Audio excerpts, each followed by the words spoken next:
they can't go into a movie theater and yell fire, and cause a panic for everyone to stand up and run out of the theater.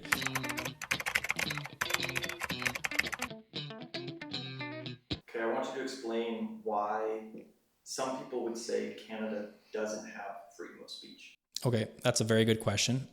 So our charter is not absolute. That is, there are very strong principles laid out in our charter. Like we have the right to, for instance, be protected against arbitrary detention. We have the right to, like you said, freedom of speech. Notionally, we have the right, or where life, liberty, and security of the person are protected. However, there's what the charter calls reasonable limits. And so let's take, for example, liberty. Well, we have the right to be free in Canada, effectively. That's not absolute because the government can still put people in jail for proper reasons, right?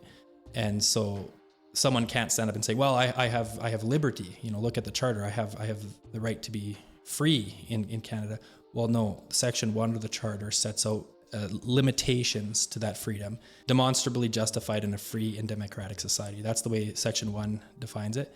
So if somebody does a crime, the government can put that person in jail and limit that person's liberty. Obviously, they're in jail, right? And it's the same thing with freedom of speech. People have the right to speak freely. However, they can't go into a movie theater and yell fire, and cause a panic for everyone to stand up and run out of the theater.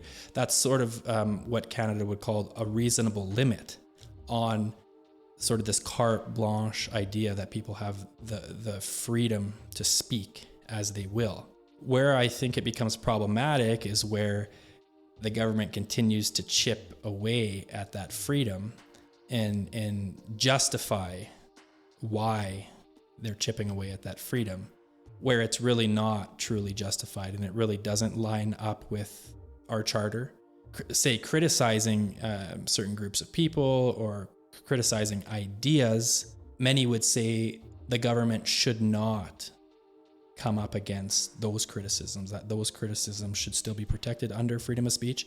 However, we've seen some rulings that have come out and sort of limited the freedom of speech more than maybe it should be, and they justify it, although people say it really shouldn't be justified. The limitation should not be justified. And so it's a balancing act, and I think the comments is for those people who think the courts have not gotten it right.